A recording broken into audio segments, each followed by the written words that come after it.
Hello, welcome to this little tutorial on how to make a CD in Pyramix. This is mostly geared towards tollmeisters making their portfolio, and I'm just going to try and rush through as quickly as possible from scratch, making the Pyramix projects, doing the editing, making the CD, burning the CD from start to finish, and hopefully it'll help some people out. So let's get started. Before we open Pyramix, we need to make sure of a few things. First of all, we need to go down to the taskbar down here, and we need to find either a little hammer icon or this fiery icon.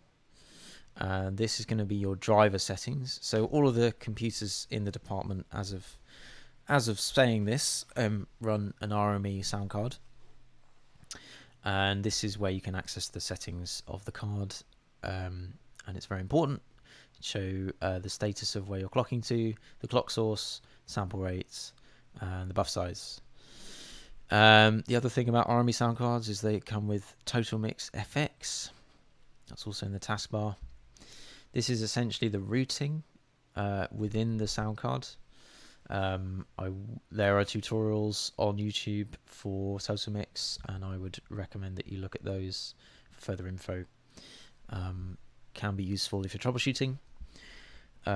Two more programs very quickly. The first one is called MT Security Settings. The screen will just go black here for a moment. Hold on. And we should be back. So MT Security Settings is basically the equivalent to the iLock License Manager. So you should, this is another point of troubleshooting goodness. Excuse me. And the last one, and probably the most important, is a VS3 control panel. If you can't find the MT security settings or the VS3 control panel, you should be able to search for them here. Now, VS3 control settings, VS3 is basically where you attach the driver to Pyramix. So here we choose Pyramix, we choose the platform. If you're on a mass core system, you need to select mass core here.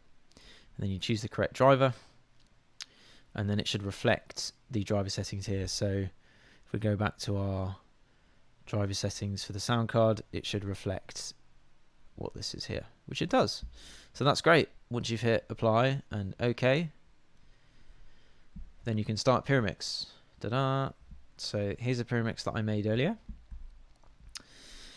I told you it was going to be as quick as possible. So project, new, editing project. We're going to make a 44.1 24-bit project, although it doesn't really matter because at the end of the day we're going to be making a 44.1 16-bit CD image. So here I would just choose whatever format that your 2-track masters are in. I would choose that format just because it makes things easier. Next, set up a new project workspace. I'm going to call it test. I'm going to put it in the WoW folder. Of course, you can put it wherever you want. We're going to use the mixer wizard. I'm going to hit finish. It's going to do its thing. We're going to make one stereo mixing bus, one stereo strip, and we're going to hit finish. We're going to leave that unchecked. And I need to check that you can still hear me after the Pyramix has opened. Da, da, da, da, da, da, da, da, da, da, da, da, da. And I think you can. Great. Okay, so now we have Pyramix. Yay. Let's make this bigger. First thing you want to do, Control S and save it. It will default to putting it where you made your workspace. That's fine. Hit save. Cool. So, quick reminder, in Pyramix, the mixer is completely separate to the tracks in the EDL. If you want to view the mixer, it's this button here.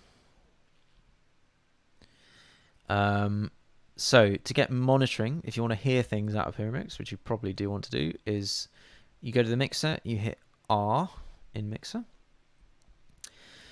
and here's where the routing happens. So, the strip inputs is the strip inputs in the mixer, which we could probably ignore. Strip strips direct out is direct outs from the mixer strips, obviously. You might have to click to enable these. Don't forget to do that if you're using them. And the master outputs are the outputs from the buses in the mixer.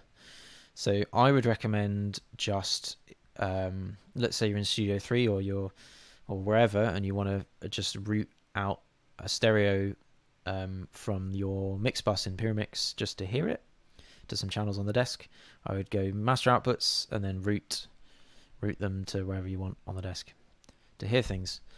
We're going to go back to M for mixer.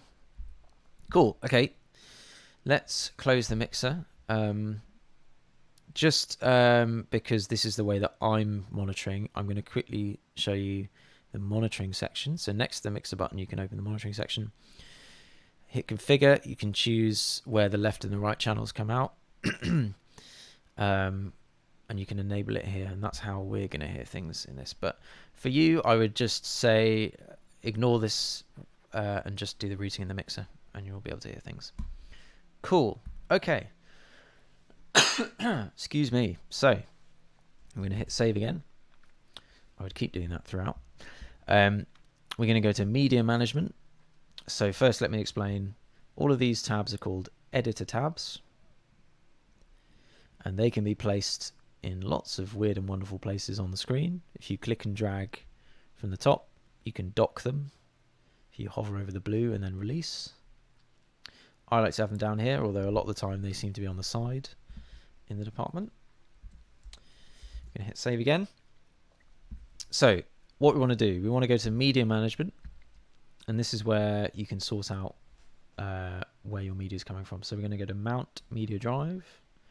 We're going to browse, and we're going to find the folder where our music is, which happens to be this sweet, sweet music folder. We're going to mount that, and then it will appear here. So you can mount, so ideally what you want to have is like a folder with all your 2-track masters in, preferably all of the same format. And you want to have that format be the format of your project. In this case, this media happens to be a 16-bit file, but whatever, it doesn't really matter.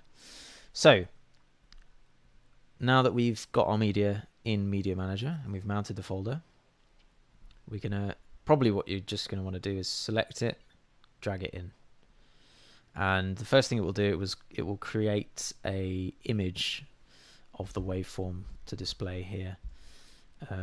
It should do that automatically, although you can turn that off.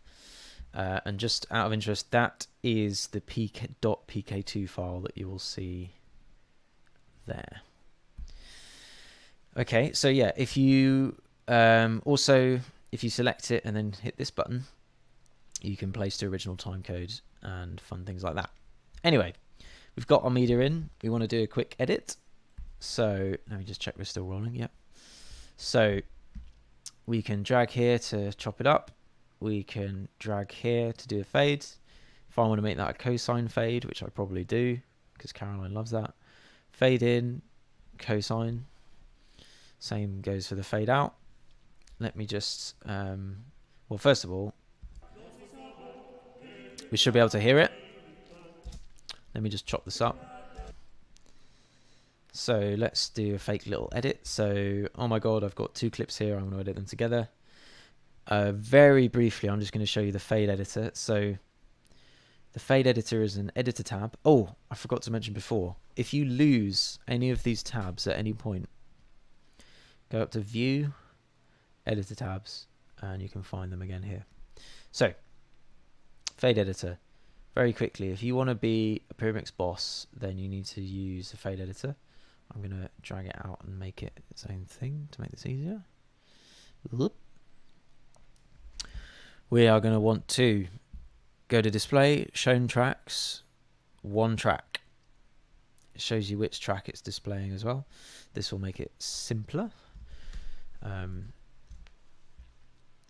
Yeah, and basically you can drag the top one, drag the bottom one.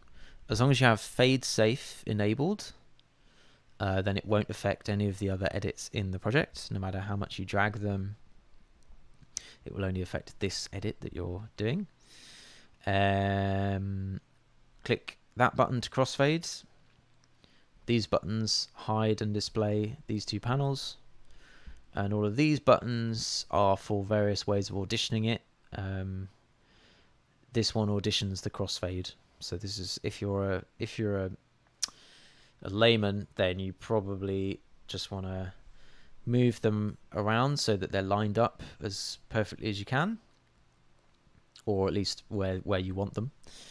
I'm not going to assume what you want to edit. And then throw in the crossfade and then audition the crossfade and tweak it.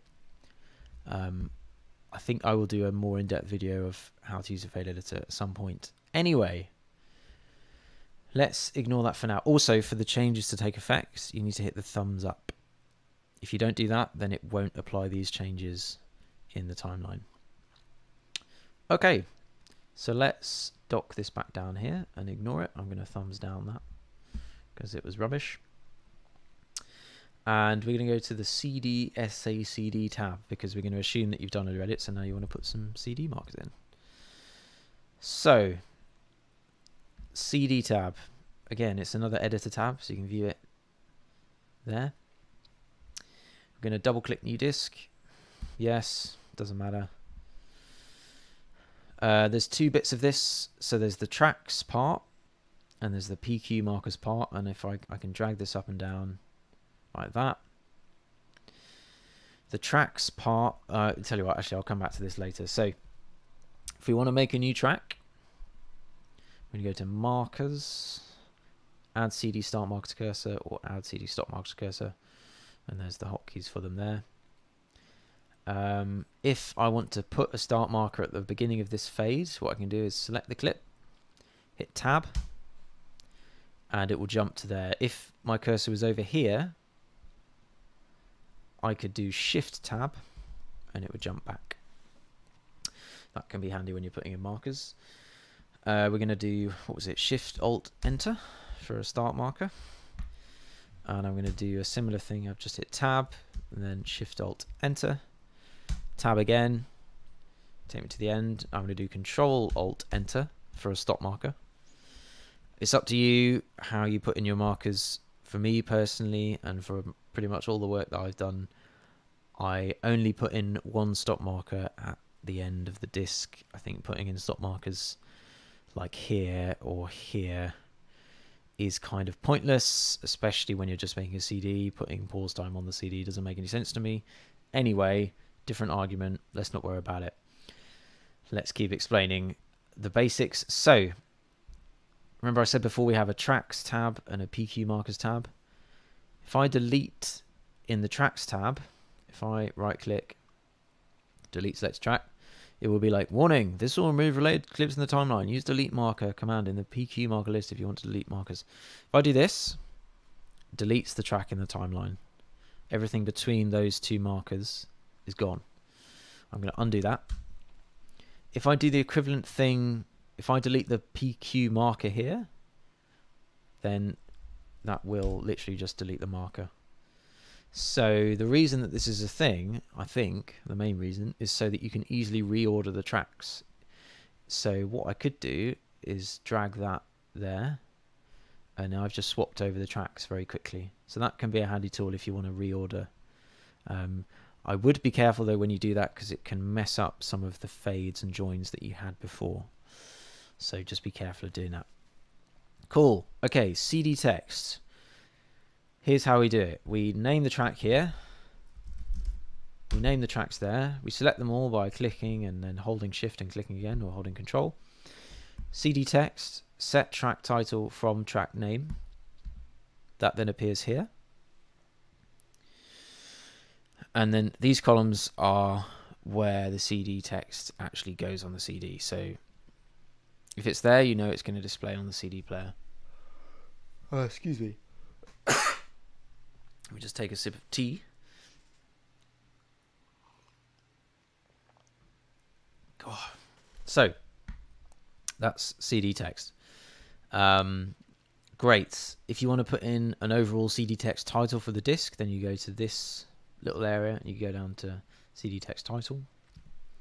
Not essential, but it's nice to do. You could put James Portfolio or something. or insert whatever your name is, obviously.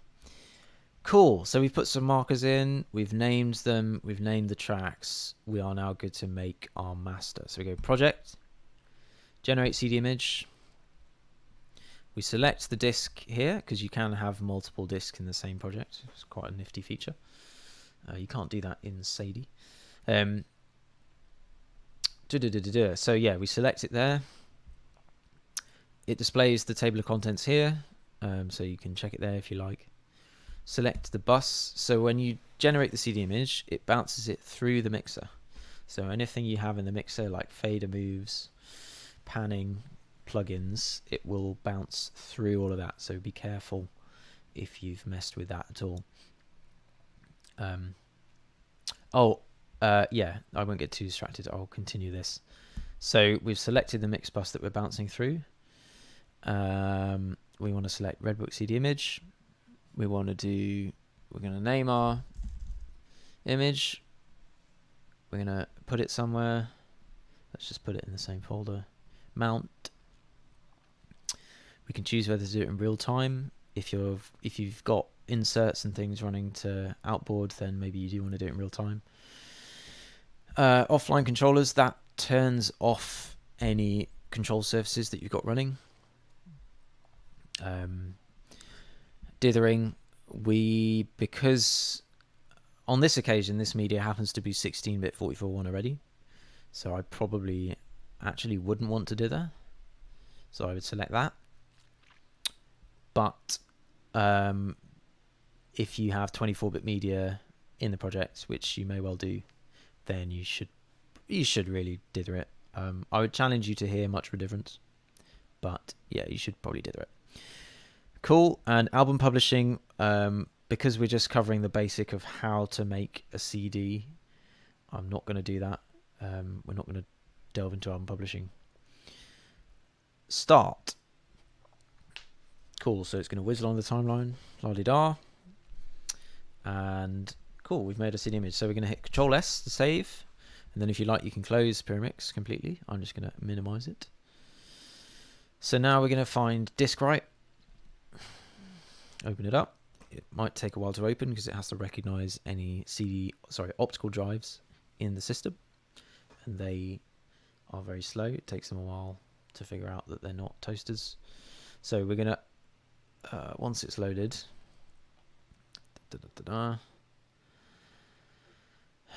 we're going to Pyramix CD image. Sorry, just for clarity, let's just find the CD image that we made so you can see what it looks like. Test. So that's the CD image that we made. It's a .pmi, and that's a Pyramix CD image. Because it's a Pyramix CD image, you will only be able to burn it using this program disk write. If you want to burn using IMG burn, then you have to use the album publishing feature. So we're back here, album publishing, settings, and then you can add a, oh no, sorry, excuse me, you can just have make a 16-bit 44.1 WAV and choose this contiguous audio file and Q file, and you'll be able to use that Q file that it makes to burn a CD using IMG burn or another generic program. Sorry for that tangent. So we're back in disk write. We're going to open the Pyramix CD image. .pmi. It's going to display the top there. We're going to select our optical drive as the target. We're going to go to settings and make sure that our CDR write speed is set to the lowest possible. I seem to only have one option, that's fine. 4 is nice and slow. I'd put it on the slowest speed to avoid clicks and pops. Then you can hit record. And if you like, you can save the talk. And because you can put that in your write-up, you can save the talk here as a text file. Where is it? There it is. That looks like that. And you can just copy and paste that into your write-up. And there you go. That's pretty much it, start to finish. I didn't mention the doing the levels and doing the pink noise alignment There's a TOI for it, but it's pretty obvious. You have a WAV of pink noise from the TOI from the website. You throw it in, you literally drag it in here. Just put it somewhere in the same timeline on the same tracks, so that way you know that it's going through the same monitoring path. Yeah, so you can drag it in, play it, get your SPL meter, make sure it's the right level in the room, and then you can go about doing the levels. So what you probably listen to a track. If you want to change the level, you could select, assuming your track is all one clip, you can select the clip, right click, and then clip gain, adjust the level like that. That's the best way of doing it, I think. You could use automation and automate the faders, or actually slightly easier than that. If you select the clip, hit this W, it becomes an E. This is basically your, what's it called in Pro Tools? It's just like clip gain. It basically displays the clip gain, so you can put in points, and it's kind of like automation but stored in the clip. So if you wanted to do some slightly fancier stuff, that's probably the easiest way of doing it. If you want to go back, you just cycle through again to, this is W for waveform, E for something, T for something else if you don't want it to display anything. Yeah, I think that covers everything. This video was quite long, so thank you for watching all of it. Hopefully it gave you everything you need. There's probably going to be more videos like this, but we'll see. Hopefully this has covered the main bases for helping tonmeisters specifically make portfolios and people make CDs generally. So yeah, thanks very much for watching. I'll see you next time.